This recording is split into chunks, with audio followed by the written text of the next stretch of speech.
Hi, this is Vince Molinari, and welcome to FinTech TV's The ETF Rundown, broadcasting from the iconic New York Stock Exchange. I'd like to welcome Simeon Hyman, the Global Investment Strategist and the head of the Investment Strategy Group of ProShares. Simeon, welcome to the show. Thanks for having me. Well, great timing. We're going to talk about your new short Bitcoin strategy ETF, BITI. Tell us about it and why you're launching it now. Well, at ProShares, it's important for us to be able to deliver a wide variety of tools to investors. And back in the fall, we launched the first Bitcoin strategy long ETF, BITO or BITO, and we felt it important to be able to offer the short solution as well. You know, assets go up over time. Even just take the S&P 500, the greatest long-term investment in the history of Western civilization. Still, there's volatility, things can go down, and offering the ability to be both long and short was important to us to offer those solutions to investors. And the timing now is anything to do with launching the short in this environment? Seems to be pretty good timing so far.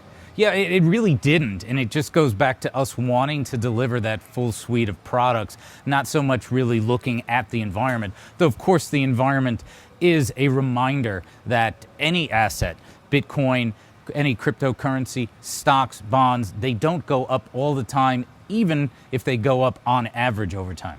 So tell us a little bit about how this ETF works and what's the advantages of it. Sure. So we use futures to get that short exposure in the ETF, and that's a great belt and suspenders way, putting that in the ETF to make it easy for investors and to offer a nice regulated format. The futures market is quite a regulated place with a clearinghouse, counterparty risk is managed, and of course the 40 Act ETF structure. And it's very challenging to try to short Bitcoin otherwise. Not every exchange lets you do it. You could try to buy a put, you could sell futures, but we think this is a very clean and elegant solution for investors. And really gives a greater access to investors to have exposure, right, through the ETF? It does. It democratizes, if you will. And also, to not forget, you also can only lose the amount you have invested because it's an ETF. Most other forms of shorting can have losses beyond your initial investment. That's a great point. So if investors were shorting Bitcoin in another format, you frankly could have really theoretically unlimited downside. Depending on exactly what you did, there could be downside in excess of your investment, absolutely. Right, so a much more beneficial structure in the ETF to mitigate your risk and have that exposure. You launched the first Bitcoin-linked ETF here in the U.S., as you mentioned, BITO, BITO. How do we get that? I'm going to go BITO. BITO. There we go.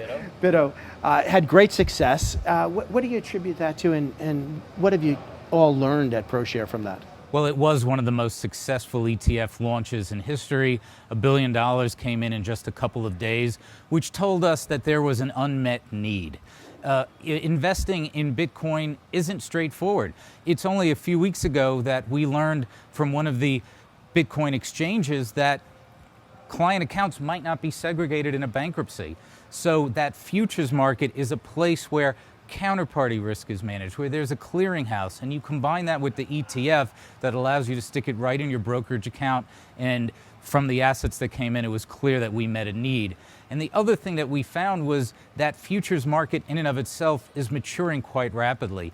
Many people don't know that price may very well be reflected quicker in futures, kind of like CDS spreads move faster than cash bonds. There's more volume in futures than the largest Bitcoin exchange, and that's really important. And then the last thing that we've seen too is when you invest in futures contracts, you have to roll them. So you buy the next month's contract. When it expires, you buy the one after that. And there's a cost to that. It's called the roll cost. And we've seen that come down. This is not oil. It doesn't have to be stored on a ship or somewhere in a container. So the cost really should be quite small, something close to, like a short-term borrowing rate. And we've seen that come down, and that's really been part of the learning experience as well. So not only is the structure one that people appreciated, but the overall futures market looks like it's maturing quite nicely. That's a massive point that I didn't recognize. So by virtue of it not being physical, having this reduced roll cost really makes it a very efficient product. It's just a financial future, so since there's no storage cost, it should be a short-term borrowing rate, and that maturity looks like it's happening, and that's really important. And the other thing that people should remember is that BitHo on the long side, and I'll mention the short in a second, BitHo is what we call in jargony terms fully collateralized. All that means is we hold $1 of cash for every dollar of exposure. So that means that it's in effect a very well correlated, both correlation, beta, the magnitude, and the tracking to spot Bitcoin has been really quite good. And on the short side, the only thing that people should be aware of with BITI, I think you and I have decided it's Biddy. So Biddy. we'll go There we BitO go. and We're going to go Biddy. Biddy today. That is classically our, that is a rebalanced daily ETF. So every morning you wake up, it's -1 times that day's return of Bitcoin. That's also a feature, not a bug, because it would be weird to kind of wake up and go, oh, today it's the 0.83 fund. So every day rebalance to -1 so that you don't have to go in your portfolio and reset that for yourself. So I want to jump back a little bit. You talked about kind of the certainty of maybe custody, the asset itself, not having this potential exposure in a bankruptcy, which was kind of an awakening for lots of folks. How do investors look at that comfort, deliver more funds in? How do they utilize the Biddy and the BITO strategy in their portfolios? Well, it's super straightforward because they're ETFs under the Securities Act of 1940, which means you just literally buy them just like a stock, and it goes right in your portfolio. So it couldn't be any more straightforward than that. You don't have to worry about where your key is. You don't have to worry about losing your key and digging through the town dump to find your key. We've certainly heard None enough of these of that, things right? have to be done.